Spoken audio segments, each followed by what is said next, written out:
Avez-vous l'impression parfois qu'il y a un fossé générationnel, qui vous sépare, de vos collègues? Il faut dire que si vous vous posez des questions, concernant la gestion, hein, dans un environnement de travail où se côtoient plusieurs générations, eh bien restez là parce qu'il y a la chambre de commerce francophone de Saint-Boniface qui offre justement, une conférence sur la question. Ça aura lieu cette semaine, mercredi, et on a le plaisir de recevoir en studio ce matin l'une des conférencières invitées. Elle est, la gestionnaire professionnelle en ressources humaines. Elle est fondatrice aussi de la firme Rebellious Consultation RH. Elle est Julie Bélanger-Bailey et elle est assise juste à côté de moi. Bonjour Julie. Bonjour Patricia. Alors, déjà quand on parle de fossé intergénérationnel qui peut exister au sein au sein d'une compagnie, on parle de quoi en termes de réalité à l'heure actuelle, ici au Manitoba?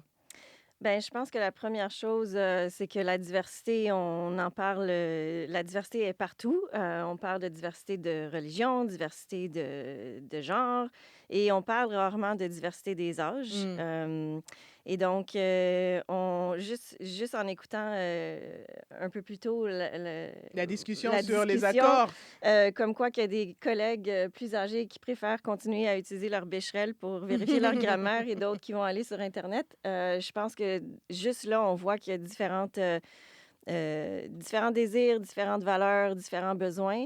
Hem et une chose qu'on se rend compte, c'est qu'on a tendance à avoir, des biais inconscients, et on va discriminer envers l'âge. Mmh. Alors, c'est ça ce que je vois, moi, en fait, c'est ça se faisait, c'était mieux avant, les jeunes ne savent pas travailler, ils veulent Mmh. pas travailler. Ben tout ça, ça peut devenir un peu de la discrimination. Ouais. Alors, d'où l'importance de parler, d'une saine gestion intergénérationnelle. Quand on parle d'une saine gestion intergénérationnelle, qu'est-ce qu'on peut voir comme piste de réflexion ou de solutions là que les entreprises, les entrepreneurs peuvent utiliser?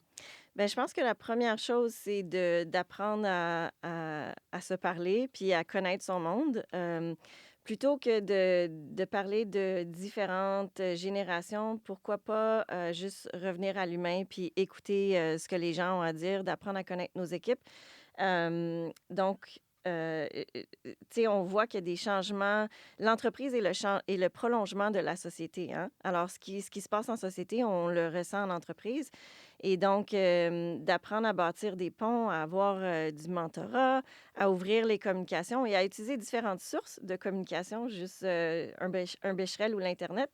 Différentes sources de communication pour gérer notre équipe, c'est déjà, une bonne façon, de de s'adapter à cette nouvelle gestion-là. Mmh. Vous avez parlé de voir l'humain d'abord, mais voir l'humain, c'est aussi voir sa place dans une société. On est plus jeune dans la société, on est, plutôt dans la tranche moyenne ou on est, parmi les plus vieux. Ça c'est quand même à prendre en considération justement quand on est gestionnaire. Comment est-ce qu'on fait pour transiger dans tout ça, sachant que les réalités, les besoins vont fluctuer? Exemple, les vacances. Il y en a qui ont des enfants, il y en a qui sont plus jeunes. On dit, bah, les plus jeunes devraient pouvoir travailler quand, c'est le temps des vacances parce que, ils ont moins de responsabilités. Donc on essaie de varier, mais ça crée aussi son lot de défis là, Absolument.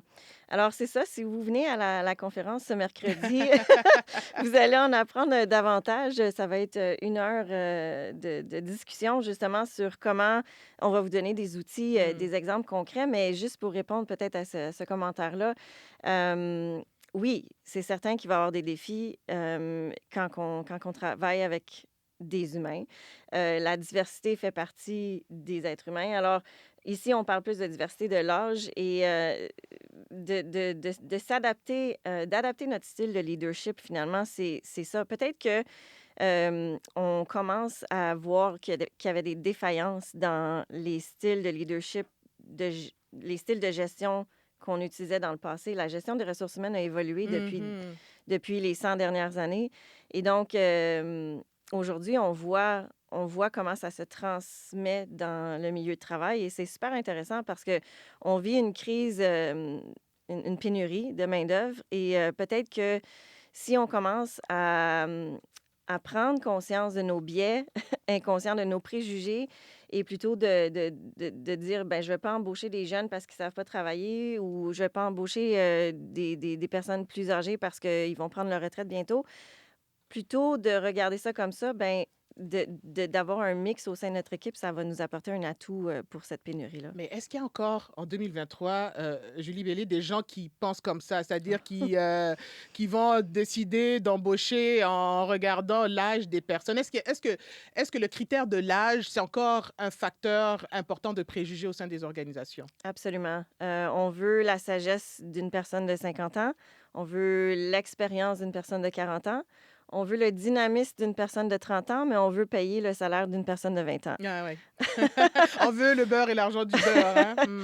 Donc, oui, c'est certain que puis les biais inconscients, c'est ça, le genre de conférence qu'on offre, c'est justement pour apporter une réflexion, d'apporter l'inconscient à une prise de conscience, qu'on est tous, un peu coupables de ces préjugés-là et de voir c'est quoi les nouveaux besoins, les nouveaux désirs, la flexibilité, les vacances, comment est-ce qu'on peut équilibrer le travail-famille, le travail avec la famille. Mmh. Hem, oui, c'est ça la nouvelle réalité. Alors la conférence, elle aura lieu, je le disais, mercredi. Vous n'êtes pas toute seule d'ailleurs comme conférencière, vous allez être à 2, hein? Oui, je vais avoir le plaisir de partager le plancher avec Éric Réaume, qui est le vice-président de Caisse, Groupe financier. Groupe financier. Donc, ça va être animé par la présidente de la Chambre de commerce francophone de Saint-Boniface, Sylvie Laurencel. Et tous les participants et participantes pourront évidemment interagir avec nous. Ça va être une discussion. Mmh. Donc, on est là pour en apprendre aussi de vous. Alors, venez poser des questions, venez partager vos histoires et on va avoir du plaisir. Et ça s'adresse à qui? Est-ce que ça s'adresse principalement aux gestionnaires ou à peu près n'importe qui peut, venir et participer à cette conférence-là? Ben, c'est pour ça qu'on a choisi ce sujet-là parce qu'on est en reprise de conférences en présentiel depuis Mmh. l'après-COVID. Et donc, ça s'adresse à tout le monde. C'est un sujet qui s'adresse à tout le monde. L'âge, on a tous un âge. Alors, oui, je pense que autant les jeunes que les plus âgés vont trouver un avantage à venir participer à cette conversation-là. Alors, je avez-vous encore les détails là? Ça donc mercredi, c'est de quelle heure à quelle heure, C'est de midi à 1 heure à l'hôtel Norwood. Et vous pouvez vous inscrire sur le site web de la Chambre de commerce francophone de Saint-Boniface jusqu'à midi aujourd'hui. Mmh. Si vous avez des pépins, écrivez à l'adresse courriel contactez-nous. Et donc, oui, on espère. Je pense qu'on a une trentaine de participants inscrits jusqu'à date. OK, quand Alors, même. il y a encore de la Il y a place. encore de la place. Oui. Alors, vous avez l'information maintenant. La conférence le 25 octobre prochain de midi à 13 heures. Hôtel Norwood, c'est 35 $ hein, le frais d'entrée quand même Oui. Pour les pour membres, les je membres, pense. Et exactement. les non-membres, C'est il y a un bon dîner, il y a un bon 55. lunch. Oui, Alors 35 pour les membres, 55 pour, les non-membres, c'est de ça. la chambre et puis un bon repas comme vous venez de l'entendre Exact, aussi. D'habitude, ça, c'était un bon persuasif là pour inciter les gens, à se déplacer. c'est ça. Julie Bélanger-Bellé, vous êtes gestionnaire professionnelle en ressources humaines et fondatrice de la firme Rebellious Consultation RH. Merci beaucoup d'avoir été avec nous et puis, ben, bonne conférence mercredi. Merci de nous avoir reçus ce matin. Bye bye. Bye.